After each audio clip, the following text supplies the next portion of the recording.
ਪਿਆਰੇ ਵਿਦਿਆਰਥੀਓ, ਤੁਹਾਡਾ ਸਭ ਦਾ ਸਵਾਗਤ ਹੈ ਮੇਰੇ ਚੈਨਲ ਪੜ੍ਹੋ ਪੰਜਾਬੀ 'ਤੇ। ਅੱਜ ਅਸੀਂ 9ਵੀਂ ਜਮਾਤ ਦੀ CBSE ਵੱਲੋਂ ਬਣਾਈ ਗਈ ਪਾਠ ਪੁਸਤਕ ਸਾਹਿਤਕ ਰੰਗ ਭਾਗ 1 ਦਾ ਪਹਿਲਾ ਪਾਠ ਪੜ੍ਹਾਂਗੇ।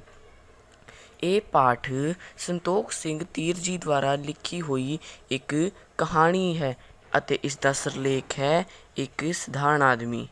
ਕਹਾਣੀ ਬਾਰੇ ਗੱਲ ਕਰਨ ਤੋਂ ਪਹਿਲਾਂ ਅਸੀਂ ਸ਼੍ਰੀ ਸੰਤੋਖ ਸਿੰਘ ਤੀਰ ਜੀ ਬਾਰੇ ਪੜ੍ਹਦੇ ਹਾਂ। ਅਤੇ ਇੱਥੇ ਤੁਹਾਡੀ ਪੁਸਤਕ 'ਚ ਲਿਖਿਆ ਹੈ, ਸੰਤੋਖ ਸਿੰਘ ਤੀਰ ਦਾ ਜਨਮ 2 ਦਸੰਬਰ 1920 ਨੂੰ ਸਰਹੰਦ ਨੇੜੇ ਆਪਣੇ ਨਾਨਕੇ ਘਰ ਬਸੀ ਪਠਾਣਾ ਵਿਖੇ ਹੋਇਆ। ਉਹਨਾਂ ਦਾ ਪਾਲਣ ਪੋਸ਼ਣ ਨਾਨਕਿਆਂ ਤੋਂ ਥੋੜ੍ਹੀ ਦੂਰ ਆਪਣੇ ਦਾਦਕੇ ਪਿੰਡ ਢਢੇੜੀ ਵਿਖੇ ਹੋਇਆ। ਸੰਤੋਖ ਸਿੰਘ ਤੀਰ ਪੰਜਾਬੀ ਦੇ ਸਿਰਮੌਰ ਲੇਖਕ ਸਨ। ਕਵਿਤਾ, ਨਾਵਲ, ਨੇਕ, ਸਫ਼ਰਨਾਮਾ ਅਤੇ ਸਵੈ ਜੀਵਨੀ ਲਗਭਗ ਹਰ ਵਿਧਾ ਵਿੱਚ ਉਹਨਾਂ ਨੇ ਆਪਣੀ ਕਲਮ ਚਲਾਈ। ਸੰਤੋਖ ਸਿੰਘ ਤੀਰ ਨੂੰ ਸਾਹਿਤ ਅਕਾਦਮੀ ਇਨਾਮ, ਸੋਵੀਅਤ ਦੇਸ਼ ਨਹਿਰੂ ਇਨਾਮ, ਕੈਨੇਡਾ ਅਤੇ ਪੰਜਾਬੀ ਸਾਹਿਤ ਅਕਾਦਮੀ UK ਲੰਡਨ ਜਿਹੇ ਚਰਚਿਤ ਇਨਾਮਾਂ ਨਾਲ ਸਨਮਾਨਿਤ ਕੀਤਾ ਗਿਆ। ਆਪ 1994 ਤੋਂ ਪੰਜਾਬੀ ਯੂਨੀਵਰਸਿਟੀ ਪਟਿਆਲਾ ਦੇ ਆਜੀਵਨ ਫੈਲੋ ਰਹੇ। ਹੁਣ ਆਪਾਂ ਨੇ ਸ਼੍ਰੀ ਸੰਤੋਖ ਸਿੰਘ ਤੀਰ ਜੀ ਬਾਰੇ ਪੜ੍ਹ ਲਿਆ ਹੈ। ਹੁਣ ਕਹਾਣੀ ਪੜ੍ਹਨ ਤੋਂ ਪਹਿਲਾਂ ਮੈਂ ਤੁਹਾਨੂੰ ਇਸ ਕਹਾਣੀ ਦਾ ਥੋੜ੍ਹਾ ਜਿਹਾ ਓਵਰਵਿਊ ਦੇ ਦਿੰਦਾ ਹਾਂ। ਅਤੇ ਕਹਾਣੀ ਦਾ ਨਾਂ ਹੈ ਇੱਕ ਸਧਾਰਨ ਆਦਮੀ। ਇਸ ਕਹਾਣੀ ਵਿੱਚ ਸਾਡੇ 2 ਮੁੱਖ ਪਾਤਰ ਹਨ। ਇੱਕ ਪਾਤਰ ਦਾ ਨਾਂ ਹੈ ਜਿਊਣਾ ਅਤੇ ਦੂਜੇ ਪਾਤਰ ਦਾ ਨਾਂ ਹੈ ਸੱਦਾ ਸਿੰਘ। ਜਿਊਣਾ ਇੱਕ ਬਹੁਤ ਹੀ ਸਧਾਰਨ ਆਦਮੀ ਹੈ। ਉਸਨੇ ਕੁੱਤੇ 'ਤੇ ਵੀ ਕਦੇ ਸੋਟੀ ਨਹੀਂ ਮਾਰੀ ਸੀ ਅਤੇ ਉਹ ਫਸਲ ਵੇਖ ਕੇ ਖੁਸ਼ ਹੁੰਦਾ ਅਤੇ ਲੜਾਈ ਝਗੜੇ ਵੇਖ ਕੇ ਦੁਖੀ ਹੁੰਦਾ। ਉਹ ਇਹਨਾਂ ਲੜਾਈ ਝਗੜਿਆਂ ਤੋਂ ਦੂਰ ਹੀ ਰਹਿੰਦਾ ਸੀ। ਦੂਜੇ ਪਾਸੇ ਹੈ ਸੱਦਾ ਸਿੰਘ। ਉਹ ਪਹਿਲਾਂ ਇੱਕ ਪਹਿਲਵਾਨ ਸੀ ਅਤੇ ਹੁਣ ਉਹ ਬੁੱਢਾ ਹੋ ਗਿਆ ਹੈ। ਉਹ ਬਹੁਤ ਹੀ ਲੜਾਕੇ ਕਿਸਮ ਦਾ ਆਦਮੀ ਸੀ। ਅਤੇ ਇਸ ਕਹਾਣੀ ਵਿੱਚ ਕੀ ਹੁੰਦਾ ਹੈ, ਜਿਹੜਾ ਜਿਊਣਾ ਹੁੰਦਾ ਹੈ ਉਹ ਸੱਦਾ ਸਿੰਘ ਦਾ ਕਤਲ ਕਰ ਦਿੰਦਾ ਹੈ। ਅਤੇ ਫਿਰ ਇਸ ਕਹਾਣੀ ਵਿੱਚ ਕੀ ਕੀ ਹੁੰਦਾ ਹੈ ਅਸੀਂ ਉਹੀ ਪੜ੍ਹਾਂਗੇ। ਪੜ੍ਹਦੇ ਹਾਂ ਕਹਾਣੀ ਵਿੱਚ। 50 ਵਰ੍ਹੇ ਦੀ ਉਮਰ ਵਿੱਚ ਜਿਊਣੇ ਨੇ ਕੁੱਤੇ ਦੇ ਵੀ ਸੋਟੀ ਨਹੀਂ ਸੀ ਮਾਰੀ ਕਦੇ, ਪਰ ਅੱਜ ਅਚਾਨਕ ਉਸਦੇ ਹੱਥੋਂ ਆਦਮੀ ਕਤਲ ਹੋ ਗਿਆ। ਹੁਣ ਉਹ ਡੌਰ ਸੀ, ਕਾਬਰਿਆ ਅਤੇ ਡੈਂਬਰਿਆ। ਅਤੇ ਇਹ ਪੜ੍ਹਨ ਤੋਂ ਹੀ ਸਾਨੂੰ ਇਹ ਪਤਾ ਚੱਲ ਜਾਂਦਾ ਹੈ ਕਿ ਜਿਹੜਾ ਜਿਊਣਾ ਹੈ ਉਹ ਕਿੰਨਾ ਸਧਾਰਨ ਆਦਮੀ ਹੈ। ਇੱਥੇ ਲਿਖਿਆ ਉਹਨੇ 50 ਵਰ੍ਹੇ ਦੀ ਉਮਰ ਤੱਕ ਕੁੱਤੇ 'ਤੇ ਵੀ ਸੋਟੀ ਨਹੀਂ ਸੀ ਮਾਰੀ। ਅਤੇ ਕੀ ਹੁੰਦਾ ਹੈ, ਅੱਜ ਉਸ ਤੋਂ ਕਤਲ ਹੋ ਜਾਂਦਾ ਹੈ। ਕਿਸ ਦਾ? ਸੱਦਾ ਸਿੰਘ ਦਾ। ਹੁਣ ਉਹ ਡੌਰ ਸੀ, ਅਰਥਾਤ ਉਹ ਬਹੁਤ ਹੀ ਕਾਬਰਿਆ, ਬੇਚੈਨ ਸੀ। ਕਾਬਰਿਆ ਅਤੇ ਡੈਂਬਰਿਆ, ਉਹ ਬਹੁਤ ਹੀ ਕਾਬਰਿਆ ਹੋਇਆ ਅਤੇ ਉਸਨੂੰ ਕੁਝ ਵੀ ਸਮਝ ਨਹੀਂ ਆ ਰਿਹਾ ਸੀ। ਹੁਣ ਆਪਾਂ ਪੜ੍ਹਦੇ ਹਾਂ ਕਿ ਇਹ ਸਭ ਹੋਇਆ ਕਿਵੇਂ। ਵਿਸਾਖ ਦਾ ਮਹੀਨਾ ਸੀ। ਕਣਕਾਂ ਵੱਢੀਆਂ ਗਈਆਂ ਸਨ। ਕਮਾਦਾਂ ਯਾਨੀ ਗੰਨੇ ਦੇ ਖੇਤ ਨੂੰ ਅਤੇ ਗੱਡੀਆਂ ਨੂੰ ਪਾਣੀ ਦੇਣ ਦੇ ਦਿਨ ਸਨ। ਤੜਕੇ 2 ਜਾਂ 3 ਵਜੇ ਜਿਊਣੇ ਨੇ ਬਲਦ ਖੋਲ੍ਹੇ ਅਤੇ ਹਿੰਸਾ ਵਾਲੇ ਖੂਹ ਉੱਤੇ ਕਮਾਦ ਸਿੰਜਣ ਯਾਨੀ ਕਮਾਦ ਨੂੰ ਪਾਣੀ ਦੇਣ ਆ ਗਿਆ। ਅੱਜ ਉਹਨਾਂ ਦੀ ਵਾਰੀ ਸੀ। ਨਾਲ ਉਸਦਾ ਛੋਟਾ ਭਾਈ ਬਚਨ ਸਿੰਘ ਵੀ ਆਇਆ ਸੀ, ਨੱਕੇ ਛੱਡਣ ਵਾਸਤੇ ਯਾਨੀ ਪਾਣੀ ਮੋੜਨ ਵਾਸਤੇ।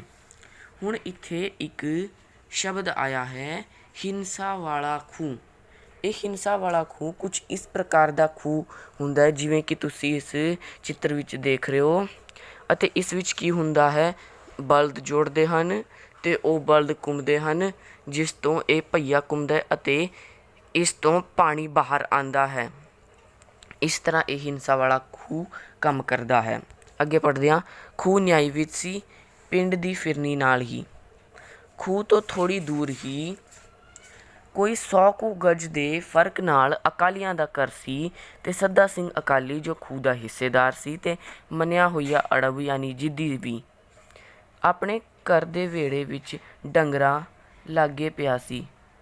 ਉਸਦਾ ਕਹਿਣਾ ਇਹ ਸੀ ਕਿ ਅੱਜ ਉਹਨਾਂ ਦੀ ਵਾਰੀ ਹੈ। ਜਿਊਣੇ ਹੋਰੀ ਖੂਹ ਨਾ ਜੋੜਨ, ਜੇ ਉਹ ਫਿਰ ਵੀ ਜੋੜਨਗੇ ਤਾਂ ਉਹ ਆ ਕੇ ਰੋਕੇਗਾ। ਅਤੇ ਅੱਗੇ ਪੜ੍ਹਦੇ ਹਾਂ ਕੀ ਹੁੰਦਾ ਹੈ। ਜਿਊਣਾ ਖੂਹ ਜੋੜਨ ਲੱਗਦਾ ਹੈ। ਫਿਰ ਬਚਨ ਸਿੰਘ ਕਹੀ ਨਾਲ ਖਾਲ ਸੁਆਰਨ ਲੱਗ ਪਿਆ।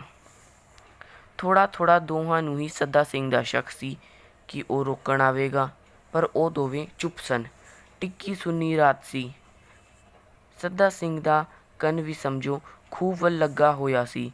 ਹਿੰਸਾ ਵਾਲੇ ਖੂਹ ਉੱਤੇ ਜਦ ਖੂਹ ਜੁੜਨ ਦੀ ਵਿੜਕ ਹੋਈ ਤਾਂ ਸੱਦਾ ਸਿੰਘ ਜਾਗ ਪਿਆ ਤੇ ਮੰਜੇ ਉੱਤੋਂ ਉੱਠ ਕੇ ਉਹ ਖੂਹ ਵੱਲ ਨੂੰ ਤੁਰ ਪਿਆ। ਉਸ ਦਾ ਪਿੰਡਾ ਯਾਨੀ ਸਰੀਰ ਪੂਰਾ ਨੰਗਾ ਸੀ ਤੇ ਪੈਰ ਵੀ ਨੰਗੇ ਸੀ, ਸਿਰ ਵੀ ਨੰਗਾ ਸੀ। ਸਿਰਫ ਚਿੱਠੀ ਕੱਛ ਹੀ ਉਸਨੇ ਪਹਿਨੀ ਹੋਈ ਸੀ। ਚਾਨਣੀ ਰਾਤ ਸੀ। ਪੂਰਨਮਾਸ਼ੀ ਲੰਘਿਆ ਅਜੇ 3 ਕਿ 4 ਦਿਨ ਹੋਏ ਸਨ। ਜਿਉਣੇ ਹੋਰਾਂ ਨੇ ਦੇਖਿਆ ਕਿ ਸੱਦਾ ਸਿੰਘ ਆ ਰਿਹਾ ਹੈ। ਸ਼ੱਕ ਤਾਂ ਸੀ ਉਹਨਾਂ ਨੂੰ। ਉਹ ਸਾਵਧਾਨ ਜਿਹੇ ਹੋ ਗਏ ਤੇ ਨਾਲੇ ਕੁਝ ਕੰਬਣ ਲੱਗੇ, ਅਰਥਾਤ ਉਹਨਾਂ ਨੂੰ ਡਰ ਲੱਗ ਰਿਹਾ ਸੀ ਸੱਦਾ ਸਿੰਘ ਤੋਂ। ਉਹਨਾਂ ਨੂੰ ਪਹਿਲਾਂ ਹੀ ਪਤਾ ਸੀ ਕਿ ਅੱਜ ਉਹ ਛੇੜੇਗਾ ਯਾਨੀ ਸ਼ਰਾਰਤ ਕਰੇਗਾ। ਜਿਉਣੇ ਹੋਰੀ ਨਰਮ ਸਨ, ਸੱਦਾ ਸਿੰਘ ਅੱਖੜ ਯਾਨੀ ਮਨਮਰਜ਼ੀ ਕਰਨ ਵਾਲਾ। ਸਰੀਰ ਦਾ ਵੀ ਸੱਦਾ ਸਿੰਘ ਨਰੋਆ ਯਾਨੀ ਤਾਕਤਵਰ ਤੇ ਤਕੜਾ ਸੀ। ਲੰਮਾ ਕੱਦ, ਖੁੱਲਾ ਵਿੜ ਯਾਨੀ ਸਰੀਰ, ਪਹਿਲਵਾਨਾਂ ਵਰਗਾ ਜੁੱਸਾ। ਕਦੇ ਕਿਸੇ ਜ਼ਮਾਨੇ ਵਿੱਚ ਉਹ ਪਹਿਲਵਾਨ ਵੀ ਰਿਹਾ ਸੀ, ਭਾਵੇਂ ਹੁਣ ਉਹ ਬੁੱਢਾ ਸੀ 60-62 ਵਰ੍ਹਿਆਂ ਦਾ, ਪਰ ਛਾਤੀ ਹੁਣ ਵੀ ਚੌੜੀ ਤੇ ਡੋਲੇ ਮੱਛੀਆਂ ਵਾਲੇ ਸਨ। ਪੱਟਾਂ ਉੱਤੇ ਛੱਲੀਆਂ ਤੇ ਪਿੰਜੜੀਆਂ ਮਜ਼ਬੂਤ ਸਨ। ਚਿਹਰਾ ਭਖਦਾ ਲਾਲ ਸੀ। ਵੱਡੇ ਹੱਥ ਤੇ ਪੈਰ। ਇਸ ਪੈਰੇ ਵਿੱਚ ਸਾਨੂੰ ਸੱਦਾ ਸਿੰਘ ਬਾਰੇ ਬਤਾਇਆ ਗਿਆ ਕਿ ਉਹ ਇੱਕ ਪਹਿਲਵਾਨ ਸੀ। ਉਸਦੀ ਉਮਰ 60-62 ਵਰ੍ਹਿਆਂ ਦੀ ਹੈ। ਉਸਦੀ ਛਾਤੀ ਚੌੜੀ, ਡੋਲੇ ਮੱਛੀਆਂ ਵਾਲੇ ਸਨ, ਅਰਥਾਤ ਉਹ ਬਹੁਤ ਹੀ ਤਾਕਤਵਰ ਸੀ, ਪਰ ਉਹ ਹੁਣੇ ਬੁੱਢਾ ਹੋ ਗਿਆ ਹੈ। ਅੱਗੇ ਦੇਖਦੇ ਹਾਂ। ਇਸ ਪੈਰੇ ਵਿੱਚ ਵੀ ਸਾਨੂੰ ਸੱਦਾ ਸਿੰਘ ਬਾਰੇ ਦੱਸਿਆ ਗਿਆ ਹੈ। ਦੇਖਣ ਵਿੱਚ ਸੱਦਾ ਸਿੰਘ ਸ਼ਰੀਫ ਨਜ਼ਰ ਆਉਂਦਾ ਸੀ। ਕੌੜ ਜਾਂ ਲੜਾਕਾ ਨਹੀਂ। ਰੇਬ ਕੱਛ ਪਾਉਂਦਾ ਤੇ ਸਿਰ ਉੱਤੇ ਛੋਟੀ ਜਿਹੀ ਪੀਲੀ ਪੱਗ ਬੰਨ੍ਹਦਾ ਹੁੰਦਾ, ਜਿਵੇਂ ਗ੍ਰੰਥੀ ਹੁੰਦਾ ਹੈ। ਗੁਟਕਾ ਵੀ ਓਪੜਦਾ ਰਹਿੰਦਾ, ਇਸ ਕਰਕੇ ਲੋਕ ਉਸਨੂੰ ਭਾਈ ਜੀ ਵੀ ਕਹਿੰਦੇ ਸਨ। ਇੱਥੇ ਤੁਹਾਡਾ ਇੱਕ ਮਹੱਤਵਪੂਰਨ ਪ੍ਰਸ਼ਨ ਬਣਦਾ ਹੈ ਕਿ ਸੱਦਾ ਸਿੰਘ ਨੂੰ ਲੋਕ ਭਾਈ ਜੀ ਕਿਉਂ ਕਹਿੰਦੇ ਸਨ। ਅਸੀਂ ਲਿਖਾਂਗੇ, ਸੱਦਾ ਸਿੰਘ ਰੇਬ ਕੱਛ ਪਾਉਂਦਾ ਤੇ ਸਿਰ ਉੱਤੇ ਛੋਟੀ ਜਿਹੀ ਪੀਲੀ ਪੱਗ ਬੰਨ੍ਹਦਾ ਹੁੰਦਾ, ਜਿਵੇਂ ਗ੍ਰੰਥੀ ਹੁੰਦਾ ਹੈ। ਗੁਟਕਾ ਵੀ ਉਹ ਪੜ੍ਹਦਾ, ਇਸ ਕਰਕੇ ਉਸਨੂੰ ਭਾਈ ਜੀ ਵੀ ਕਹਿੰਦੇ ਹਨ ਲੋਕ। ਅੱਗੇ ਪੜ੍ਹਦੇ ਹਾਂ। ਪਰ ਜਾਣਨ ਵਾਲੇ ਕਹਿੰਦੇ ਸਨ ਕਿ ਉਸ ਵਿੱਚ ਬਹੁਤ ਗੁੱਸਾ ਸੀ ਤੇ ਨਿਰੀ ਅੱਗ ਦੀ ਨਾਲ, ਯਾਨੀ ਬਹੁਤ ਤੇਜ਼ ਗੁੱਸਾ ਸੀ ਉਸ ਵਿੱਚ। ਹਮੀ ਵੀ ਸੀ ਅਹੁਦੇ ਵਿੱਚ। ਉਸ ਨੂੰ ਆਪਣੀ ਤਾਕਤ ਦਾ ਤੇ ਦੇਹ ਦਾ ਬਹੁਤ ਮਾਣ ਸੀ। ਜਿੱਥੇ ਵੀ ਅੜ ਜਾਂਦਾ ਆਪਣੀ ਹਿੰਡ ਯਾਨੀ ਜ਼ਿੱਦ ਪੁਗਾਉਂਦਾ ਸੀ, ਭਾਵੇਂ ਆਪਣੀ ਗਲਤੀ ਹੁੰਦੀ। ਹੁਣ ਤਾਂ ਫਿਰ ਵੀ ਘੱਟ ਸੀ। ਸੁਆਦੀ ਜਵਾਨੀ ਪੈਰੇ ਬਹੁਤ ਸੀ। ਜਦੋਂ ਚਾਹੇ ਜਿਸ ਦਾ ਮਰਜ਼ੀ ਖੂਹ ਛੁਡਵਾ ਦਿੰਦਾ, ਜੂੜੇ ਬਲਦ ਖੜਾ ਦਿੰਦਾ। ਕਿਸੇ ਦੀ ਤਾਕਤ ਨਹੀਂ ਸੀ ਕਿ ਉਸ ਦੇ ਸਾਹਮਣੇ ਹੁੱਤ ਕਰ ਜਾਵੇ। ਸਾਰੇ ਉਸ ਤੋਂ ਡਰਦੇ ਸਨ। ਯਾਨੀ ਜਿਹੜਾ ਸੱਦਾ ਸਿੰਘ ਹੈ, ਉਸ ਦੀ ਪਿੰਡ ਵਿੱਚ ਬਹੁਤ ਦਹਿਸ਼ਤ ਸੀ। ਕਿੰਨੀ ਵਾਰੀ ਜਿਉਣੇ ਦਾ ਹੀ ਉਸਨੇ ਖੂਹ ਛੁਡਵਾਇਆ ਸੀ ਤੇ ਜੁੜੇ ਬਲਦ ਖਿਲਾਏ ਸਨ। ਜਿਉਣਾ ਡਰ ਕੇ ਚੁੱਪ ਕਰ ਜਾਂਦਾ, ਕੋਈ ਵੀ ਬੋਲਦਾ ਨਹੀਂ। ਸੱਦਾ ਸਿੰਘ ਦਾ ਇੱਕ ਤਰ੍ਹਾਂ ਛੱਪਾ ਦਹਿਸ਼ਤ ਬੈਠੀ ਹੋਈ ਸੀ। ਸੱਦਾ ਸਿੰਘ ਨੂੰ ਆਉਂਦਾ ਦੇਖ ਬਚਨ ਸਿੰਘ ਵੀ ਖਾਲ ਛੱਡ ਕੇ ਖੂਹ ਉੱਤੇ ਆ ਗਿਆ। ਕਹੀ ਉਸ ਦੇ ਕੋਲ ਸੀ। ਦੋਵੇਂ ਵੀ ਉਹ ਸੱਦਾ ਸਿੰਘ ਦੇ ਸਾਹਮਣੇ ਸਮਝੋ ਹੇਚ ਯਾਨੀ ਤੁੱਛ ਸਨ। ਸੱਦਾ ਸਿੰਘ ਤੁਰਦਾ ਖੂਹ ਦੇ ਨੇੜੇ ਆ ਗਿਆ ਤੇ ਆਉਂਦਾ ਹੀ ਉਹ ਆਖਣ ਲੱਗਾ, ਖੂਹ ਨਾ ਚਲਾਈਓ ਬਈ। ਉਸ ਦਾ ਬੋਲ ਢਾਂਟਵਾ ਤੇ ਧੜੀ ਨਾਲ ਭਰਿਆ ਹੋਇਆ ਸੀ। ਕਿਉਂ ਨਾ ਖਲਾਈਏ ਖੂਹ, ਜਿਉਣਾ ਕਹਿੰਦਾ ਹੈ। ਡਰ ਅਤੇ ਘਬਰਾਹਟ ਨਾਲ ਉਹ ਤੱਕ ਕਰ ਰਿਹਾ ਸੀ, ਅਰਥਾਤ ਉਹ ਕਹਿ ਤਾਂ ਰਹੀ ਸੀ ਕਿ ਕਿਉਂ ਨਾ ਖਲਾਈ ਖੂਹ, ਪਰ ਉਸਨੂੰ ਅੰਦਰੋਂ ਡਰ ਵੀ ਲੱਗਿਆ ਹੋਇਆ ਸੀ ਅਤੇ ਉਹ ਕੰਬ ਰਿਹਾ ਸੀ। ਬਸ ਮੈਂ ਤੁਹਾਨੂੰ ਕਹਿ ਦਿੱਤਾ ਖੂਹ ਨਾ ਚਲਾਈਓ, ਅੱਜ ਸਾਡੀ ਵਾਰੀ ਹੈ। ਤੁਹਾਡੀ ਵਾਰੀ ਕਿੱਥੇ ਹੈ? ਅੱਜ ਸਾਡੀ ਵਾਰੀ ਹੈ। ਬਸ ਮੈਂ ਤੁਹਾਨੂੰ ਕਹਿ ਦਿੱਤਾ ਖੂਹ ਨਾ ਚਲਾਈਓ। ਆ ਗਿਆ ਨਾਡੂ ਯਾਨੀ ਚੌਧਰੀ ਖਾਂ। ਜਿਉਣੇ ਹੋੜੀ ਬੁੜਬੁੜਾਏ। ਬਲਦ ਜੁੜੇ ਖੜੇ ਸਨ। ਤੱਦੇ ਬਲਦ ਹੱਕਣ ਲਈ ਜਿਉਣੇ ਨੇ ਟਿਚਕਾਰੀ ਮਾਰੀ।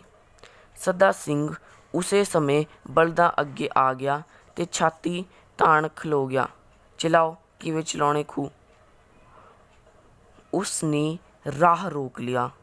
ਸੱਦਾ ਸਿੰਘ ਆਰਾਮ ਨਾਲ ਟਾਕਾ ਉੱਤੇ ਹੱਥ ਰੱਖੀ ਬਲਦਾਂ ਅੱਗੇ ਖੜਾ ਸੀ। ਉਸ ਦਾ ਪੇਟ ਵਧੀਆ ਤੇ ਗੋਡੇ ਤਣੇ ਹੋਏ ਸਨ ਜੋ ਰੇਬ ਕੱਛ ਦੀਆਂ ਮੂਹਰੀਆਂ ਥੱਲੇ ਉਸ ਨੂੰ ਚੱਕੀ ਖੜੇ ਸਨ। ਸਿਰ ਥੋੜ੍ਹਾ ਗੰਜਾ ਸੀ ਜੋ ਚਾਨਣੀ ਰਾਤ ਵਿੱਚ ਚਮਕਾਂ ਮਾਰ ਰਿਹਾ ਸੀ। ਪੈਰਾਂ ਥੱਲੇ ਛਾਂ ਸੀ, ਪਰ ਇਹ ਛਾਂ ਸੱਦਾ ਸਿੰਘ ਨੂੰ ਨਜ਼ਰ ਨਹੀਂ ਆਈ ਕਿਉਂਕਿ ਉਸਦੀ ਛਾਤੀ ਬਹੁਤ ਹੀ ਬੜੀ ਸੀ, ਤਣੀ ਤੇ ਤੌਣ ਉਭਰੀ ਹੋਈ ਸੀ। ਕਾਲੀ ਚਿੱਟੀ ਰਾਤ ਵਿੱਚ ਉਹ ਇਉਂ ਨਜ਼ਰ ਆ ਰਿਹਾ ਹੋਵੇ ਜਿਵੇਂ ਦੈਂਤ ਖਲੋਤਾ ਹੋਵੇ। ਜਿਉਣੇ ਹੋਰੀ ਆਖਣ ਲੱਗੇ, ਭਾਈ ਜੀ ਤੂੰ ਚਲਾ ਜਾ, ਖੂਹ ਨਾ ਸਾਡਾ ਟੱਕ ਤੂੰ, ਅਸੀਂ ਲੜਾਈ ਨਹੀਂ ਕਰਨਾ ਚਾਹੁੰਦੇ। ਡਰ ਅਤੇ ਕਮਜ਼ੋਰੀ ਨਾਲ ਉਹ ਉੱਚੀ ਬੋਲ ਰਹੇ ਸਨ। ਬਲਦ ਖੋਲ੍ਹੋ, ਬਲਦ ਆਪਣੇ, ਮੈਂ ਨਹੀਂ ਜਾਣਦਾ ਬਹੁਤੀਆਂ ਗੱਲਾਂ। ਕਿਹੜਾ ਖਿਲਾਊ ਬਲਦ ਸਾਡੇ? ਮੈਂ ਖਿਲਾਊਂ, ਮੈਂ ਜਿੰਨੇ ਅੱਗ ਖਿਲਾਏ ਨੇ। ਸੱਦਾ ਸਿੰਘ ਸੋਟੀ ਤੱਕ ਵੀ ਲੈ ਕੇ ਨਹੀਂ ਆਇਆ ਸੀ, ਨਾ ਹੀ ਉਸ ਨੂੰ ਲੋੜ ਸੀ। ਜਿਉਣੇ ਹੋਰਾਂ ਦੋਹਾਂ ਨੂੰ ਉਹ ਸਮਝਦਾ ਹੀ ਕੀ ਸੀ। ਖਾਧੀ ਪੀਤੀ ਰੋਟੀ ਜੇ ਉਹ ਚਾਹੁੰਦਾ ਦੋਹਾਂ ਨੂੰ ਹੀ ਸਿਰ ਪੀੜਾ ਕੇ ਮਾਰ ਦਿੰਦਾ। ਅੱਗੇ ਉਹਨੇ ਕਿੰਨੀ ਵਾਰੀ ਉਹ ਦਬਕਾਏ ਹੋਏ ਸਨ। ਉਹਨਾਂ ਦੀ ਤਾਕਤ ਕੀ ਸੀ ਕਿ ਉਸ ਦੇ ਸਾਹਮਣੇ ਅੜ ਖਲੋਣ।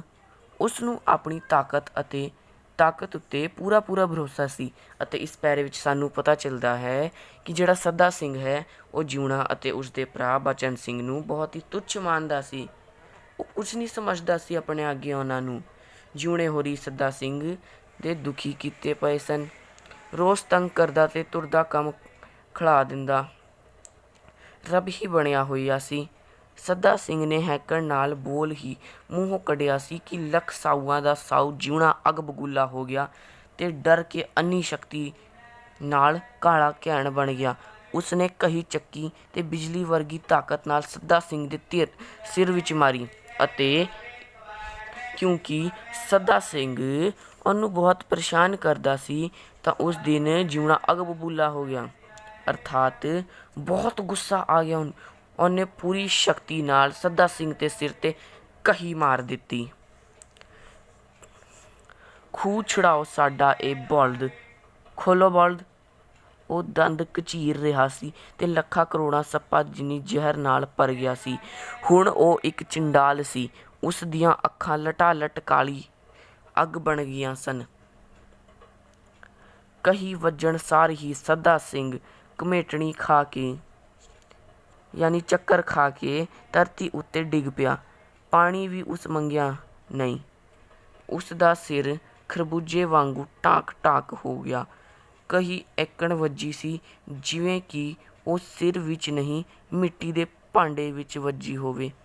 ਚਿੱਕੜ ਵਾਂਗੂ ਉਸ ਦਾ ਚਿਹਰਾ ਲੱਥਪੱਥ ਹੋ ਗਿਆ।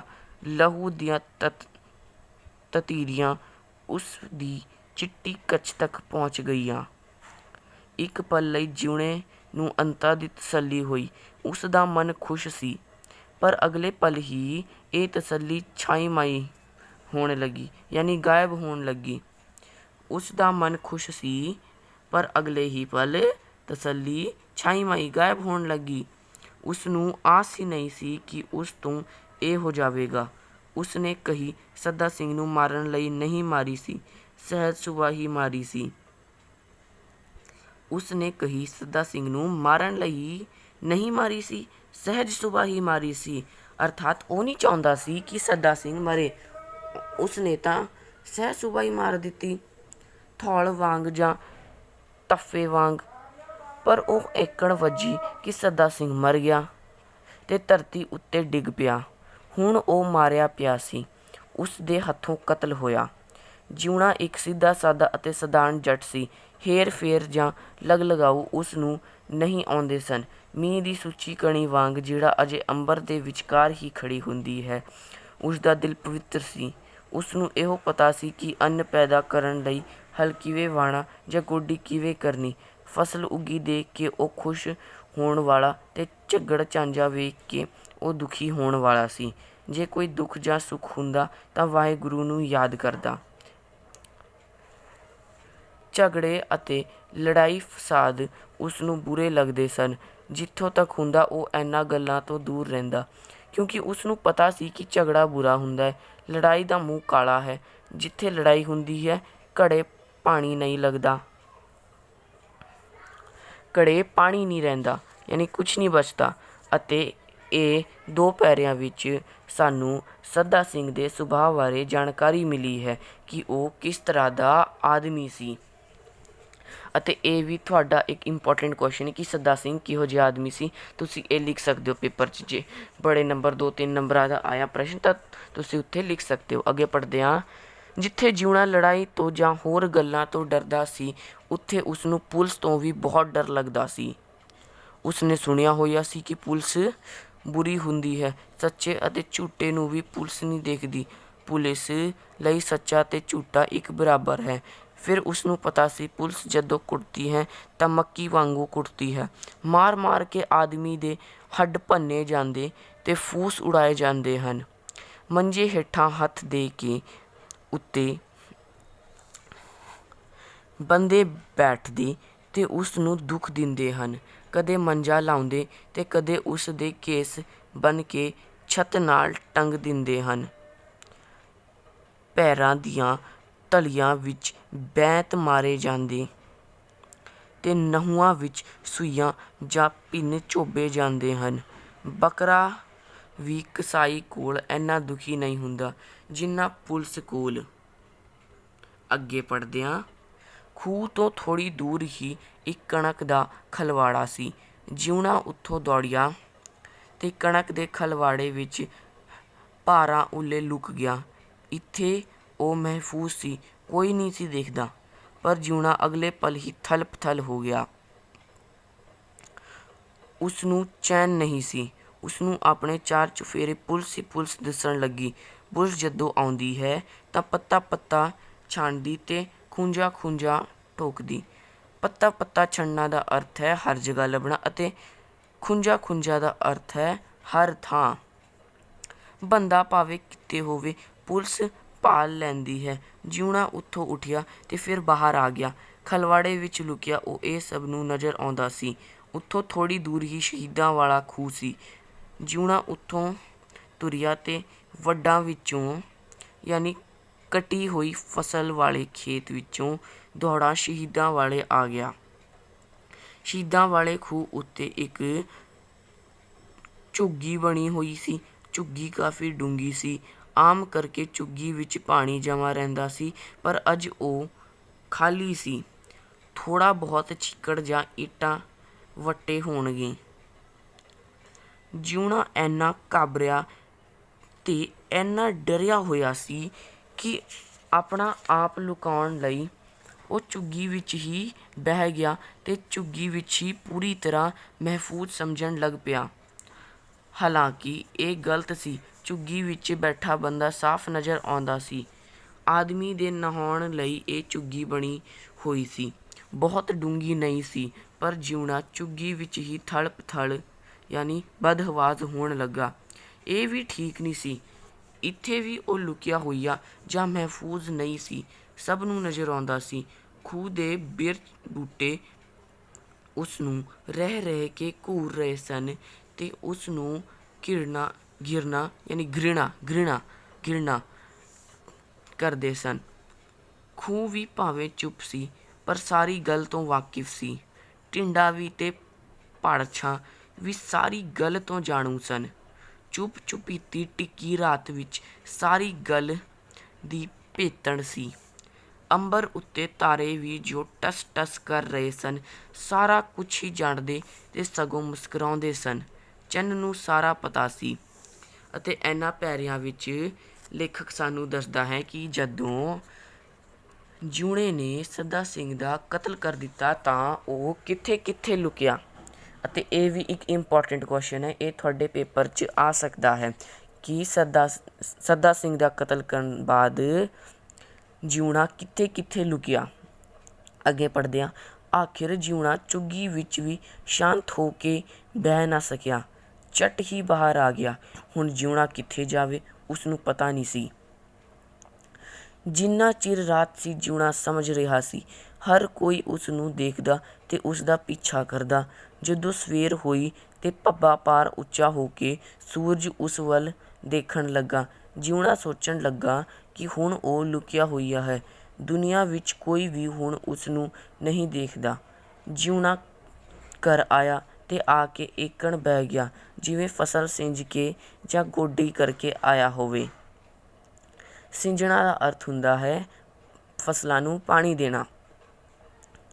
ਹੁਣ ਉਹ ਬਿਲਕੁਲ ਠੀਕ ਸੀ।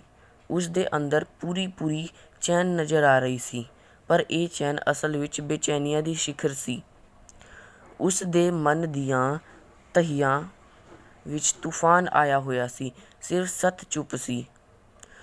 ਉਸਨੇ ਪੱਗ ਉਤਾਰੀ ਤੇ ਕੰਘਾ ਕਰਨਾ ਸ਼ੁਰੂ ਕੀਤਾ। ਫਿਰ ਪੱਗ ਉਤਾਰੀ ਤੇ ਫਿਰ ਕੇਸ ਵਾਹੁਣ ਲੱਗਾ। ਵਾਰ-ਵਾਰ ਜਿਉਣਾ ਪੱਗ ਉਤਾਰਦਾ ਤੇ ਕੇਸ ਯਾਨੀ ਸਿਰ ਦੇ ਵਾਲ ਵਾਹੁੰਦਾ। ਉਸਦੇ ਮਨ ਵਿੱਚ ਅਚਵੀ ਜਾਂ ਅਗਨੀ ਲੱਗੀ ਹੋਈ ਸੀ। ਲਾਟਾਂ ਭੜਕ ਰਹੀ ਸਨ। ਕਿੰਨੀ ਵਾਰ ਜਿਉਣੇ ਨੇ ਮੁੜ-ਮੁੜ ਆਪਣੇ ਕੇਸ ਵਾਹੇ, ਉਸਨੂੰ ਟੇਕ ਨਹੀਂ ਸੀ। ਪਾਰੇ ਵਾਂਗੂ ਉਸਦਾ ਮਨ ਅਸ਼ਾਂਤ ਜਾਂ ਵਿਆਕੁਲ ਸੀ। ਜਿਹੜਾ ਰੋਟੀ ਖਾਣ ਲੱਗਾ ਪੈਰਾਂ ਭਾਰ ਬੈਠਾ, ਉਹ ਏਕਣ ਰੋਟੀ ਖਾਂਦਾ ਸੀ ਜਿਵੇਂ ਹੁਣ ਇੱਥੇ ਨਹੀਂ ਹੋਰ ਹੀ ਦੁਨੀਆ ਵਿੱਚ ਸੀ। ਬਟਰ-ਬਟਰ ਤੱਕਦਾ ਉਹ ਆਪਣੇ ਮੂੰਹ ਵਿੱਚ ਅਲਪ-ਟਲ ਬੁਰਕੀਆਂ ਪਾ ਰਿਹਾ ਸੀ। ਉਸ ਦੀਆਂ ਅੱਖਾਂ ਆਂਡਿਆਂ ਵਾਂਗੂ ਗਲੀ ਵੱਲ ਲਿਸ਼ਕ ਰਹੀਆਂ ਸਨ।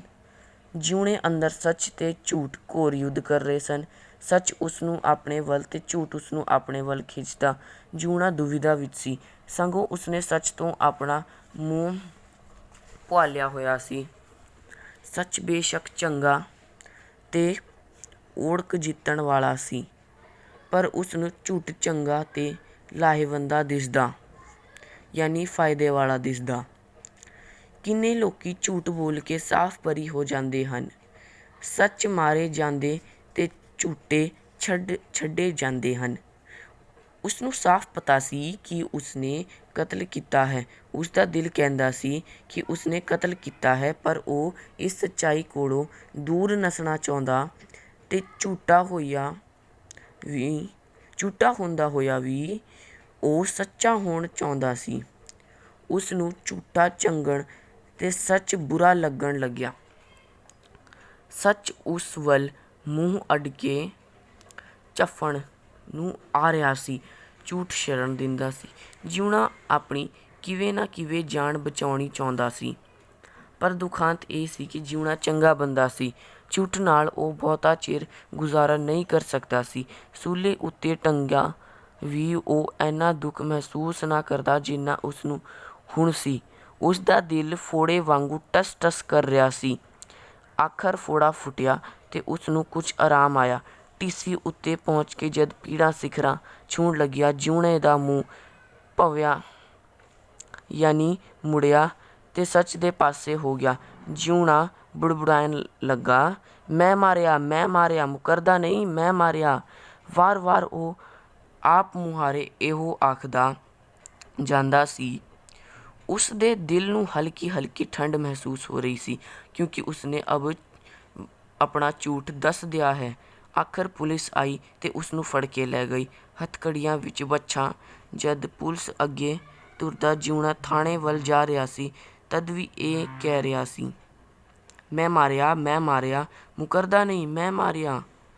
ਉਸ ਦੀਆਂ ਅੱਖਾਂ ਹੌਲੀ ਚਮਕਦਾਰ ਹੋ ਰਹੀਆਂ ਸਨ। ਅਤੇ ਇਸ ਕਹਾਣੀ ਤੋਂ ਸਾਨੂੰ ਇਹ ਸਿੱਖਿਆ ਮਿਲਦੀ ਹੈ, ਪਲ ਭਰ ਦਾ ਗੁੱਸਾ ਜ਼ਿੰਦਗੀ ਨੂੰ ਬਰਬਾਦ ਕਰ ਸਕਦਾ ਹੈ ਅਤੇ ਇਸ ਲਈ ਕਦੇ ਵੀ ਗੁੱਸਾ ਨਹੀਂ ਕਰਨਾ ਚਾਹੀਦਾ ਹੈ, ਕਿਉਂਕਿ ਕਈ ਵਾਰ ਗੁੱਸੇ ਵਿੱਚ ਅਸੀਂ ਕੁਝ ਅਜਿਹਾ ਕਰ ਜਾਂਦੇ ਹਾਂ ਕਿ ਸਾਨੂੰ ਉਸ ਲਈ ਪੂਰੀ ਜ਼ਿੰਦਗੀ ਪਛਤਾਉਣਾ ਪੈਂਦਾ ਹੈ। ਇਸ ਲਈ ਹਮੇਸ਼ਾ ਗੁੱਸੇ ਤੋਂ ਬਚਣਾ ਚਾਹੀਦਾ ਹੈ, ਗੁੱਸਾ ਨਹੀਂ ਕਰਨਾ ਚਾਹੀਦਾ ਹੈ। ਹੁਣ ਆਪਾਂ ਇਸ ਪਾਠ ਦੇ ਅਭਿਆਸ ਹੱਲ ਕਰਦੇ ਹਾਂ। ਤੇ ਪਹਿਲਾ ਪ੍ਰਸ਼ਨ ਹੈ, ਜਿਉਣਾ ਪਹਿਲਾਂ ਕਿਹੋ ਜਿਹਾ ਆਦਮੀ ਸੀ? ਇਸ ਦਾ ਉੱਤਰ ਹੈ, ਜਿਊਣਾ ਪਹਿਲਾਂ ਇੱਕ ਸਿੱਧਾ ਸਾਦਾ ਅਤੇ ਸਧਾਰਨ ਆਦਮੀ ਸੀ ਜੋ ਲੜਾਈ ਅਤੇ ਪੁਲਿਸ ਤੋਂ ਬਹੁਤ ਡਰਦਾ ਸੀ। ਉਸ ਨੂੰ ਹੇਰ-ਫੇਰ ਜਾਂ ਲਗ-ਲਗਾਉ ਨਹੀਂ ਸਨ ਆਉਂਦੇ। ਉਸ ਦਾ ਦਿਲ ਮੀਂਹ ਦੀ ਸੁੱਚੀ ਕਣੀ ਵਾਂਗ ਪਵਿੱਤਰ ਸੀ। ਵੈਰ ਵਿਰੋਧ ਤੋਂ ਉਹ ਕੋਹਾਂ ਦੂਰ ਸੀ। ਉਹ ਇੱਕ ਆਮ ਕਿਸਾਨ ਵਾਂਗ ਹਲ ਵਾਹੁਣਾ ਅਤੇ ਅਨਾਜ ਪੈਦਾ ਕਰਨਾ ਜਾਣਦਾ ਸੀ। ਆਪਣੀ ਮਿਹਨਤ ਨਾਲ ਪੈਦਾ ਕੀਤੀ ਫਸਲ ਨੂੰ ਦੇਖ ਕੇ ਖੁਸ਼ ਹੋਣ ਵਾਲਾ ਅਤੇ ਕੁਦਰਤੀ ਕਰੋਪੀਆਂ ਤੋਂ ਦੁਖੀ ਹੋਣ ਵਾਲਾ ਸੀ। ਦੁੱਖ-ਸੁੱਖ ਵੇਲੇ ਵਾਹਿਗੁਰੂ ਨੂੰ ਯਾਦ ਕਰਦਾ ਸੀ। ਦੂਜਾ ਪ੍ਰਸ਼ਨ ਹੈ, ਨਿਆਈ ਵਾਲੇ ਖੂਹ ਦੇ ਹਿੱਸੇਦਾਰ ਕੌਣ-ਕੌਣ ਸਨ? ਇਸ ਦਾ ਉੱਤਰ ਹੈ, ਨਿਆਈ ਵਾਲੇ ਖੂਹ ਦੇ ਹਿੱਸੇਦਾਰ ਜਿਊਣਾ ਅਤੇ ਸੱਦਾ ਸਿੰਘ ਅਕਾਲੀ ਸਨ। ਫਸਲਾਂ ਨੂੰ ਪਾਣੀ ਦੇਣ ਲਈ ਦੋਵੇਂ ਹੀ ਵਾਰੀ ਅਨੁਸਾਰ ਖੂਹ ਜੋੜਦੇ ਸਨ, ਪਰ ਬਹੁਤੀ ਵਾਰ ਸੱਦਾ ਸਿੰਘ ਜਿਊਣੇ ਅਤੇ ਹੋਰ ਲੋਕਾਂ ਦਾ ਖੂਹ ਜ਼ੋਰ ਜ਼ਬਰਦਸਤੀ ਨਾਲ ਛੁਡਵਾ ਦਿੰਦਾ ਸੀ। ਤੀਜਾ ਪ੍ਰਸ਼ਨ ਹੈ, ਜਿਊਣੇ ਦੇ ਭਰਾ ਦਾ ਕੀ ਨਾਂ ਹੈ? ਇਸ ਦਾ ਉੱਤਰ ਹੈ, ਜਿਊਣੇ ਦੇ ਭਰਾ ਦਾ ਨਾਂ ਬਚਨ ਸਿੰਘ ਸੀ। ਜਦੋਂ ਜਿਊਣਾ ਕਮਾਦਾਂ ਨੂੰ ਪਾਣੀ ਲਾਉਣ ਗਿਆ ਤਾਂ ਬਚਨ ਸਿੰਘ ਵੀ ਉਸ ਦੀ ਮਦਦ ਕਰਨ ਲਈ ਨੱਕੇ ਛੱਡਣ ਵਾਸਤੇ ਆ ਗਿਆ ਸੀ। ਸੱਦਾ ਸਿੰਘ ਨੂੰ ਆਉਂਦਿਆਂ ਦੇਖ ਕੇ ਉਹ ਵੀ ਖਾਲ ਛੱਡ ਕੇ ਆਪਣੇ ਵੱਡੇ ਭਰਾ ਜਿਊਣੇ ਦਾ ਸਾਥ ਦੇਣ ਲਈ ਖੂਹ ਉੱਤੇ ਆ ਗਿਆ। ਚੌਥਾ ਪ੍ਰਸ਼ਨ ਹੈ, ਸੱਦਾ ਸਿੰਘ ਦੀ ਮੌਤ ਕਿਸ ਖੇਤੀ ਦੇ ਸੰਦ ਨਾਲ ਹੋਈ? ਇਸ ਦਾ ਉੱਤਰ ਹੈ, ਸੱਦਾ ਸਿੰਘ ਦੀ ਮੌਤ ਸਿਰ ਵਿੱਚ ਕਹੀ ਵੱਜਣ ਨਾਲ ਹੋਈ। ਸੱਦਾ ਸਿੰਘ ਆਪਣੇ ਅੱਖੜ ਸੁਭਾਅ ਕਾਰਨ ਕਈ ਵਾਰ ਜਿਊਣੇ ਨੂੰ ਖੂਹ ਜੋੜਨ ਤੋਂ ਰੋਕ ਚੁੱਕਾ ਸੀ, ਪਰ ਇੱਕ ਦਿਨ ਜ਼ੁਲਮ ਦੇ ਸਤਾਏ ਹੋਏ ਜਿਊਣੇ ਦਾ ਗੁੱਸਾ ਚੰਡਾਲ ਰੂਪ ਧਾਰ ਗਿਆ। ਉਸ ਨੇ ਸੱਦਾ ਸਿੰਘ ਨੂੰ ਡਰਾਉਣ ਲਈ ਉਸ ਉੱਤੇ ਕਹੀ ਦਾ ਵਾਰ ਕਰ ਦਿੱਤਾ। ਕਹੀ ਸਿਰ ਵਿੱਚ ਵੱਜਦਿਆਂ ਹੀ ਸੱਦਾ ਸਿੰਘ ਲਹੂ ਨਾਲ ਲੱਥ-ਪੱਥ ਹੋ ਕੇ ਧਰਤੀ 'ਤੇ ਡਿੱਗ ਪਿਆ ਤੇ ਮਰ ਗਿਆ। ਪੰਜਵਾਂ ਪ੍ਰਸ਼ਨ ਹੈ, ਜਿਊਣੇ ਨੂੰ ਪੁਲਿਸ ਕਿਉਂ ਫੜ ਕੇ ਲੈ ਗਈ? ਇਸ ਦਾ ਉੱਤਰ ਹੈ, ਜਿਊਣਾ ਜੋ ਕਿ ਇੱਕ ਸਧਾਰਨ ਆਦਮੀ ਸੀ, ਲੜਾਈ ਝਗੜਿਆਂ ਤੋਂ ਦੂਰ ਰਹਿੰਦਾ ਸੀ, ਦੇ ਹੱਥੋਂ ਕਤਲ ਹੋ ਗਿਆ ਸੀ। ਉਸ ਨੇ ਆਪਣੇ ਹੀ ਖੂਹ ਦੇ ਹਿੱਸੇਦਾਰ ਸੱਦਾ ਸਿੰਘ ਅਕਾਲੀ ਦੇ ਜ਼ੁਲਮ ਤੋਂ ਦੁਖੀ ਹੋ ਕੇ ਉਸ ਨੂੰ ਕਹੀ ਮਾਰ ਦਿੱਤੀ ਸੀ। ਸਹਿਜ ਸੁਭਾਅ ਥੌਲ ਜਾਂ ਥੱਫੇ ਵਾਂਗ ਮਾਰੀ ਕਹੀ ਸੱਦਾ ਸਿੰਘ ਦੇ ਅਜਿਹੀ ਵੱਜੀ ਕਿ ਉਹ ਧਰਤੀ 'ਤੇ ਡਿੱਗਦਿਆਂ ਹੀ ਮਰ ਗਿਆ। ਸੱਦਾ ਸਿੰਘ ਦੇ ਕਤਲ ਕਰਨ ਦੇ ਜੁਰਮ ਵਿੱਚ ਪੁਲਿਸ ਜਿਊਣੇ ਨੂੰ ਫੜ ਕੇ ਲੈ ਗਈ ਸੀ। ਫਿਰ ਹੈ, ਆਓ ਕੁਝ ਹੋਰ ਕਰੀਏ। ਸਭ ਤੋਂ ਪਹਿਲਾਂ ਹੈ ਪਾਠ ਤੋਂ ਅੱਗੇ। ਇਹ ਸਾਰੇ ਪ੍ਰਸ਼ਨ ਕਦਰਾਂ ਕੀਮਤਾਂ 'ਤੇ ਆਧਾਰਿਤ ਪ੍ਰਸ਼ਨ ਹਨ ਅਤੇ ਇਹਨਾਂ ਦੇ ਉੱਤਰ ਤੁਸੀਂ ਆਪੇ ਵੀ ਲਿਖ ਸਕਦੇ ਹੋ ਜਾਂ ਮੈਂ ਤੁਹਾਨੂੰ ਦੱਸ ਰਿਹਾ ਹਾਂ, ਤੁਸੀਂ ਉਹ ਵੀ ਲਿਖ ਸਕਦੇ ਹੋ। ਪਹਿਲਾ ਪ੍ਰਸ਼ਨ ਹੈ, ਪਲ ਭਰ ਦਾ ਗੁੱਸਾ ਜ਼ਿੰਦਗੀ ਨੂੰ ਬਰਬਾਦ ਕਰ ਸਕਦਾ ਹੈ। ਇਸ ਤੋਂ ਬਚਣ ਲਈ ਕੀ ਕੁਝ ਕੀਤਾ ਜਾ ਸਕਦਾ ਹੈ? ਵਿਚਾਰ ਪੇਸ਼ ਕਰੋ। ਇਸ ਦਾ ਉੱਤਰ ਹੈ, ਪਲ ਭਰ ਦਾ ਗੁੱਸਾ ਜ਼ਿੰਦਗੀ ਨੂੰ ਬਰਬਾਦ ਕਰ ਸਕਦਾ ਹੈ।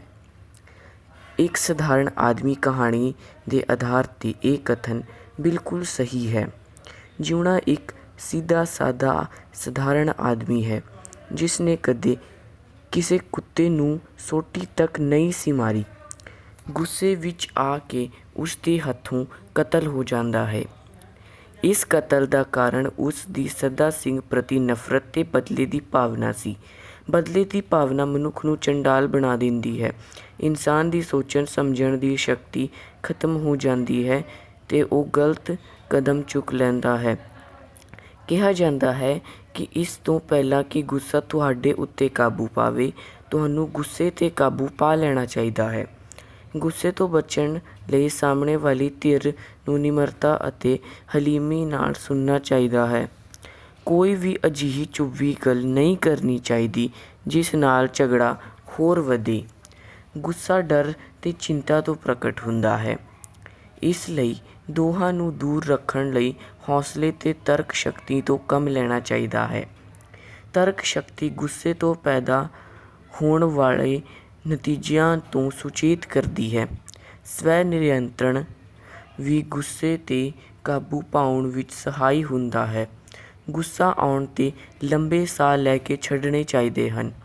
ਅੱਖਾਂ ਬੰਦ ਕਰਕੇ ਦਿਮਾਗ ਨੂੰ ਸ਼ਾਂਤ ਹੋਣ ਦੇਣਾ ਚਾਹੀਦਾ ਹੈ। ਸਭ ਤੋਂ ਉੱਤਮ ਮਾਫ਼ ਕਰਨ ਦਾ ਗੁਣ ਧਾਰਨ ਕਰਨਾ ਚਾਹੀਦਾ ਹੈ ਜੋ ਸਾਰੇ ਝਗੜਿਆਂ ਨੂੰ ਜੜੋਂ ਖਤਮ ਕਰ ਦਿੰਦਾ ਹੈ। ਜੇ ਜਿਉਣਾ ਵੀ ਸਵੈ ਨਿਯੰਤਰਣ ਰੱਖਦਾ ਅਤੇ ਤਰਕ ਸ਼ਕਤੀ ਤੋਂ ਕੰਮ ਲੈਂਦਾ ਤਾਂ ਕਤਲ ਕਰਨ ਦਾ ਦੋਸ਼ੀ ਨਾ ਬਣਦਾ। ਦੂਜਾ ਪ੍ਰਸ਼ਨ ਹੈ ਕਿ ਤੁਹਾਨੂੰ ਕਦੇ ਗੁੱਸਾ ਆਇਆ ਹੈ? ਉਸ ਗੁੱਸੇ ਉੱਪਰ ਤੁਹਾਡਾ ਜਾਂ ਕਿਸੇ ਹੋਰ ਦਾ ਕੋਈ ਨੁਕਸਾਨ ਵੀ ਹੋਇਆ ਹੈ? ਅਜਿਹੀ ਹਾਲਤ ਨੂੰ ਆਪਣੇ ਸ਼ਬਦਾਂ ਵਿੱਚ ਬਿਆਨ ਕਰੋ। ਅਤੇ ਇਹ ਪ੍ਰਸ਼ਨ ਤੁਸੀਂ ਆਪਣੇ ਨਿੱਜੀ ਅਨੁਭਵ 'ਤੇ ਇਸ ਦਾ ਉੱਤਰ ਲਿਖਣਾ ਹੈ ਅਤੇ ਫਿਰ ਤੁਸੀਂ ਆਪਣੇ ਅਨੁਭਵ ਆਪਣੇ ਅਧਿਆਪਕ ਨੂੰ ਬਤਾਉਣੇ ਹੈ ਅਤੇ ਅਧਿਆਪਕ ਤੋਂ ਪੁੱਛਣਾ ਹੈ ਕਿ ਗੁੱਸੇ ਉੱਪਰ ਕਿਵੇਂ ਕਾਬੂ ਪਾਈਏ। ਉਸ ਦੇ ਤਰੀਕੇ ਪੁੱਛਣੇ ਹਨ ਆਪਣੇ ਅਧਿਆਪਕ ਤੋਂ। ਤੀਜਾ ਪ੍ਰਸ਼ਨ ਹੈ ਖੇਤਾਂ ਵਿੱਚ ਹੁਣ ਖੂਹ ਨਹੀਂ ਰਹੇ, ਇਹਨਾਂ ਦੀ ਥਾਂ ਸਿੰਚਾਈ ਦੇ ਹੋਰ ਸਾਧਨ ਪ੍ਰਦਾਨ ਹੋ ਗਏ ਹਨ। ਇੱਕ ਚਾਰਟ ਰਾਹੀਂ ਸਿੰਚਾਈ ਦੇ ਸਾਧਨਾਂ ਦੀ ਵਿਕਾਸ ਯਾਤਰਾ ਦਰਸਾਓ। ਉੱਤਰ ਅਸੀਂ ਇਸ ਤਰ੍ਹਾਂ ਲਿਖਾਂਗੇ। ਪੁਰਾਣੇ ਸਮਿਆਂ ਵਿੱਚ ਸਿੰਚਾਈ ਦਾ ਮੁੱਖ ਸਾਧਨ ਖੂਹ ਸਨ। ਬਲਦਾਂ ਦੀ ਸਹਾਇਤਾ ਨਾਲ ਖੂਹਾਂ ਵਿੱਚੋਂ ਪਾਣੀ ਕੱਢਿਆ ਜਾਂਦਾ ਸੀ। ਹੌਲੀ ਹੌਲੀ ਸਿੰਚਾਈ ਦੇ ਕੁਝ ਹੋਰ ਸਾਧਨ ਪ੍ਰਦਾਨ ਹੋ ਗਏ, ਜਿਵੇਂ ਨਹਿਰੀ ਪਾਣੀ, ਨਾਲਿਆਂ ਦੇ ਪਾਣੀ ਦੀ ਵਰਤੋਂ, ਟਿਊਬਵੈੱਲ, ਮੀਂਹ ਦਾ ਪਾਣੀ ਇਕੱਠਾ ਕਰਕੇ ਵਰਤਣਾ, ਫੁਹਾਰੇ ਦੀ ਵਰਤੋਂ ਆਦਿ। ਹੁਣ ਤੁਸੀਂ ਇਹਨਾਂ ਸਿੰਚਾਈ ਦੇ ਸਾਧਨਾਂ ਦਾ ਚਾਰਟ ਬਣਾਉਣਾ ਹੈ। ਠੀਕ ਹੈ, ਜਿਹੜੇ ਮੈਂ ਤੁਹਾਨੂੰ ਦੱਸੇ ਇਹਨਾਂ ਬਾਰੇ ਤੁਸੀਂ ਚਾਰਟ ਬਣਾ ਸਕਦੇ ਹੋ ਅਤੇ ਇਸ ਲਈ ਤੁਸੀਂ ਨੈੱਟ ਦੀ ਵੀ ਮਦਦ ਲੈ ਸਕਦੇ ਹੋ। ਉੱਥੇ ਤੁਹਾਨੂੰ ਸੋਹਣੇ ਚਾਰਟ ਮਿਲਾਂਗੇ। ਚੌਥਾ ਪ੍ਰਸ਼ਨ ਹੈ ਕਿਸਾਨ ਦੇ ਜੀਵਨ ਬਾਰੇ ਤੁਸੀਂ ਕੀ ਜਾਣਦੇ ਹੋ? ਉਸ ਵੱਲੋਂ ਕੀਤੇ ਜਾਣ ਵਾਲੇ ਕੰਮਾਂ ਅਤੇ ਸੰਦਾਂ ਦੇ ਚਿੱਤਰਾਂ ਨਾਲ ਵੇਰਵਾ ਪੇਸ਼ ਕਰਦੇ ਹੋਏ ਇੱਕ ਪ੍ਰੋਜੈਕਟ ਤਿਆਰ ਕਰੋ। ਅਤੇ ਤੁਸੀਂ ਆਪੇ ਕਿਸਾਨੀ ਜੀਵਨ ਬਾਰੇ ਜਾਣਕਾਰੀ ਇਕੱਤਰ ਕਰਨੀ ਹੈ ਅਤੇ ਕਿਸਾਨ ਵੱਲੋਂ ਕੀਤੇ ਜਾਣ ਵਾਲੇ ਕੰਮਾਂ ਅਤੇ ਸੰਦਾਂ ਬਾਰੇ ਪ੍ਰੋਜੈਕਟ ਤਿਆਰ ਕਰਨਾ ਹੈ। ਜਾਣਕਾਰੀ ਇਕੱਠਾ ਕਰਨ ਲਈ ਤੁਸੀਂ ਪੁਸਤਕਾਂ ਜਾਂ ਇੰਟਰਨੈਟ ਦੀ ਸਹਾਇਤਾ ਲੈ ਸਕਦੇ ਹੋ। ਤੁਸੀਂ ਆਪਣੇ ਅਧਿਆਪਕ ਤੋਂ ਵੀ ਪੁੱਛ ਸਕਦੇ ਹੋ। ਹੁਣ ਮੈਂ ਤੁਹਾਨੂੰ ਕਿਸਾਨਾਂ ਦੇ ਕੁਝ ਪ੍ਰਮੁੱਖ ਕੰਮ ਦੱਸਦਾ ਹਾਂ। ਕਿਸਾਨਾਂ ਦੇ ਪ੍ਰਮੁੱਖ ਕੰਮ ਹਨ ਪਸ਼ੂ ਪਾਲਣ, ਖੇਤੀਬਾੜੀ, ਸਬਜ਼ੀਆਂ ਅਤੇ ਫਸਲਾਂ ਉਗਾਉਣੀਆਂ, ਰੁੱਖ ਲਗਾਉਣੇ, ਮੱਛੀ ਪਾਲਣ, ਮਧੂਮੱਖੀ ਪਾਲਣ ਆਦਿ। ਖੇਤੀਬਾੜੀ ਅਧੀਨ ਜ਼ਮੀਨ ਨੂੰ ਵਾਹੁਣਾ, ਸਮੇਂ ਅਨੁਸਾਰ ਬਿਜਾਈ ਕਰਨੀ, ਫਸਲ ਦੀ ਸਿੰਚਾਈ ਕਰਨੀ, ਖਾਦ ਪਾਉਣੀ, ਕੀਟਨਾਸ਼ਕ ਦਵਾਈਆਂ ਦਾ ਛਿੜਕਾਅ ਕਰਨਾ, ਫਸਲ ਦੀ ਕਟਾਈ ਗਹਾਈ ਕਰਨ ਤੋਂ ਬਾਅਦ ਉਸ ਦਾ ਮੰਡੀਕਰਨ ਕਰਨਾ। ਫਿਰ ਉਪਰੋਕਤ ਕੰਮਾਂ ਲਈ ਪ੍ਰਮੁੱਖ ਸੰਦ ਮੈਂ ਤੁਹਾਨੂੰ ਦੱਸਦਾ। ਇਸ ਦੇ ਪ੍ਰਮੁੱਖ ਸੰਦ ਹਨ ਹਲ, ਪੰਜਾਲੀ, ਢੋਕਾ, ਰਸ ਵੇਲਣਾ, ਕਹੀ, ਰੰਬਾ, ਸੁਹਾਗਾ, ਬਗੂੜੀ, ਬਹੋਲਾ, ਸਲਾਂਗਾ, ਤਰੰਗਲੀ, ਗੱਡਾ, ਕਰਾਹਾ, ਕਰੰਡਾ ਆਦਿ। ਪੰਜਵਾਂ ਪ੍ਰਸ਼ਨ ਹੈ ਕੀ ਤੁਸੀਂ ਕਦੇ ਝੂਠ ਬੋਲਿਆ? ਇਸ ਨਾਲ ਸ਼ਰਮਿੰਦਗੀ ਦਾ ਸਾਹਮਣਾ ਕਰਨਾ ਪਿਆ ਹੋਵੇਗਾ। ਪਛਤਾਵੇ ਭਰਿਆ ਇੱਕ ਲੇਖ ਲਿਖੋ ਅਤੇ ਇਸ ਪ੍ਰਸ਼ਨ ਦਾ ਉੱਤਰ ਵੀ ਤੁਸੀਂ ਆਪਣੇ ਨਿੱਜੀ ਅਨੁਭਵ ਦੇ ਆਧਾਰ 'ਤੇ ਲਿਖਣਾ ਹੈ ਅਤੇ ਆਪਣੇ ਅਧਿਆਪਕ ਨੂੰ ਦਿਖਾਉਣਾ ਹੈ। ਅਗਲਾ ਪ੍ਰਸ਼ਨ ਹੈ ਹੇਠ ਲਿਖੇ ਸ਼ਬਦਾਂ ਨੂੰ ਸ਼ੁੱਧ ਕਰਕੇ ਲਿਖੋ। ਪਹਿਲਾ ਹੈ ਕਿਹੜਾ। ਇਸ ਨੂੰ ਅਸੀਂ ਇਸ ਤਰ੍ਹਾਂ ਲਿਖਾਂਗੇ ਕੱਕੇ 'ਤੇ ਸਿਹਾਰੀ, ਕਣਕ, ਕਣਕ, ਓਹਲਾ। ਇੱਥੇ ਧਿਆਨ ਦਿਓ ਕਿ ਐੜੇ ਉੱਤੇ ਕਦੇ ਵੀ ਹੋੜਾ ਨਹੀਂ ਆਉਂਦਾ। ਇਸ ਨੂੰ ਅਸੀਂ ਇਸ ਤਰ੍ਹਾਂ ਲਿਖਾਂਗੇ ਓਹਲਾ ਜਾਂ ਓਲਾ। ਫਿਰ ਹੈ ਪਹਿਲਵਾਨ, ਇਸ ਨੂੰ ਇਸ ਤਰ੍ਹਾਂ ਲਿਖਾਂਗੇ। ਫਿਰ ਸਾਵਧਾਨ, ਸਾਵਧਾਨ, ਸਹਿਜ, ਸਹਿਜ, ਵਿਆਕਲ, ਵਿਆਕੁਲ, ਝਗੜਾ, ਝਗੜਾ, ਕੱਢਣਾ, ਇੱਥੇ ਟ ਟੱਕਣ ਵਾਲਾ ਆਵੇਗਾ, ਕੱਢਣਾ, ਮੰਗਣਾ, ਮੰਗਣਾ। ਅਗਲਾ ਪ੍ਰਸ਼ਨ ਹੈ ਹੇਠ ਲਿਖਿਆਂ ਵਿੱਚੋਂ ਵਿਸ਼ੇਸ਼ਣ ਚੁਣੋ। ਫਿਰ ਹੈ ਜਿਉਣਾ ਇੱਕ ਸਧਾਰਨ ਆਦਮੀ ਸੀ। ਇੱਥੇ ਸਧਾਰਨ ਹੈ ਗੁਣਵਾਚਕ ਵਿਸ਼ੇਸ਼ਣ। ਫਿਰ ਹੈ ਸੱਦਾ ਸਿੰਘ ਅੱਖੜ ਸੁਭਾਅ ਦਾ ਮਾਲਕ ਸੀ। ਇੱਥੇ ਅੱਖੜ ਹੈ ਗੁਣਵਾਚਕ ਵਿਸ਼ੇਸ਼ਣ। ਫਿਰ ਹੈ ਉਸ ਦੀਆਂ ਅੱਖਾਂ ਲਟ ਲਟਾਕੇ ਕਾਲੀ ਬਣ ਗਈਆਂ ਸਨ। ਇੱਥੇ ਕਾਲੀ ਹੈ ਗੁਣਵਾਚਕ ਵਿਸ਼ੇਸ਼ਣ। ਫਿਰ ਹੈ ਕਤਲ ਕਰਨ ਮਗਰੋਂ ਜਿਉਣਾ ਬਹੁਤ ਜ਼ਿਆਦਾ ਚਿੰਤਾ ਕਰਨ ਲੱਗ ਪਿਆ। ਇੱਥੇ ਬਹੁਤ ਜ਼ਿਆਦਾ ਹੈ ਪਰਿਮਾਣਵਾਚਕ ਵਿਸ਼ੇਸ਼ਣ। ਫਿਰ ਹੈ ਉੱਥੋਂ ਥੋੜ੍ਹੀ ਦੂਰ ਹੀ ਸ਼ਹੀਦਾਂ ਵਾਲਾ ਖੂਹ ਸੀ। ਇੱਥੇ ਸ਼ਹੀਦਾਂ ਵਾਲਾ ਹੈ ਗੁਣਵਾਚਕ ਵਿਸ਼ੇਸ਼ਣ। ਫਿਰ ਹੈ ਹੇਠ ਲਿਖੇ ਵਾਕਾਂ ਵਿੱਚ ਵਰਤੇ ਗਏ ਪੜ੍ਹਨਾਵਾਂ ਦੀਆਂ ਕਿਸਮਾਂ ਦੱਸੋ। ਪਹਿਲਾ ਵਾਕ ਹੈ ਕਿਸੇ ਜ਼ਮਾਨੇ ਵਿੱਚ ਉਹ ਪਹਿਲਵਾਨ ਰਿਹਾ ਸੀ। ਇਸ ਵਿੱਚ ਕਿਸੇ ਹੈ ਅਨਿਸ਼ਚਿਤ ਪੜ੍ਹਨਾਂਵ ਅਤੇ ਉਹ ਹੈ ਪੁਰਖਵਾਚਕ ਪੜ੍ਹਨਾਂਵ अन्य पुरख। फिर है मैं देखूँगा कि मेरे बल्द कौन खिलाएगा। इत्थे मैं अते मेरे है पुरखवाचक पड़नाव उत्तम पुरख अते कौन है प्रश्नवाचक पड़नाव। फिर है कही लगन सार ही वो कमेटनी खा के जमीन उत्ते डिग पिया। इत्थे ओ है पुरखवाचक पड़नाव अन्य पुरख। फिर है सदा सिंह ने कहा बस तुहानू कहता अज खूह ना चलाइयो। इत्थे तुहानू है पुरखवाचक पड़नाव मध्यम पुरख। फिर है आखर फोड़ा फुटिया तो उसनू कुछ आराम मिलिया।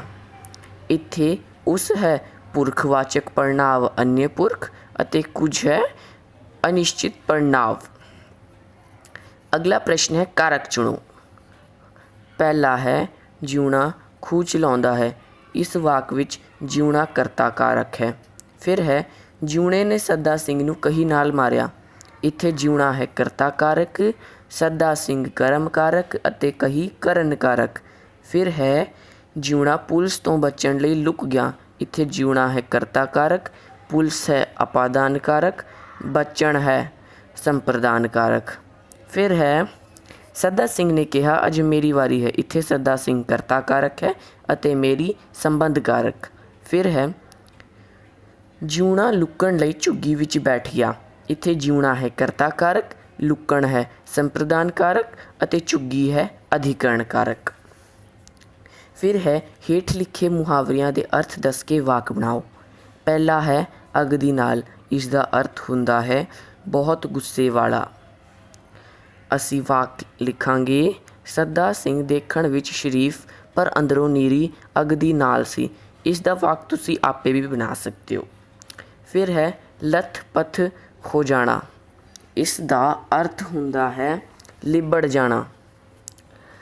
असी वाक लिखांगे कही वजदियां सार ही सदा सिंह लहू नाल लथपथ हो के धरती उत्ते डिग पिया।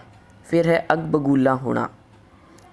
इसका अर्थ हुंदा है बहुत गुस्से विच आउणा। वाक लिखांगे सदा सिंह दी गल सुणदिया ही जीवना अग बगूला हो गया ते कहर बन के उस उत्ते ढह पिया। फिर है पत्ता पत्ता छानना यानी हर थां लभना। पुलिस ने चोर नूं लभण लई पत्ता पत्ता छान मारिया। हुण आपां ने इस पाठ दे सारे प्रश्न उत्तर कर लए हैं ਅਤੇ ਇਹ ਪਾਠ ਸਾਡਾ ਕੰਪਲੀਟ ਹੋ ਚੁੱਕਾ ਹੈ। ਜੇ ਤੁਹਾਨੂੰ ਇਹ ਵੀਡੀਓ ਪਸੰਦ ਆਈ ਹੈ ਤਾਂ ਇਸ ਨੂੰ ਲਾਈਕ ਅਤੇ ਸ਼ੇਅਰ ਕਰੋ। ਜੇ ਤੁਹਾਨੂੰ ਕੋਈ ਸਵਾਲ ਪੁੱਛਣਾ ਹੋਵੇ ਤਾਂ ਜ਼ਰੂਰ ਕਮੈਂਟ ਕਰੋ ਅਤੇ ਸਾਡੇ ਚੈਨਲ ਨੂੰ ਸਬਸਕ੍ਰਾਈਬ ਕਰੋ ਅਤੇ ਬੈਲ ਆਈਕਨ ਨੂੰ ਵੀ ਦਬਾਓ। ਜੇ ਤੁਹਾਨੂੰ ਸਾਹਿਤਕ ਰੰਗ ਇੱਕ ਪੁਸਤਕ ਦੀ PDF ਡਾਊਨਲੋਡ ਕਰਨੀ ਹੈ ਤਾਂ ਮੈਂ ਇਸ ਦਾ ਲਿੰਕ ਡਿਸਕ੍ਰਿਪਸ਼ਨ ਵਿੱਚ ਦਿੱਤਾ ਹੋਇਆ ਹੈ। धन्यवाद।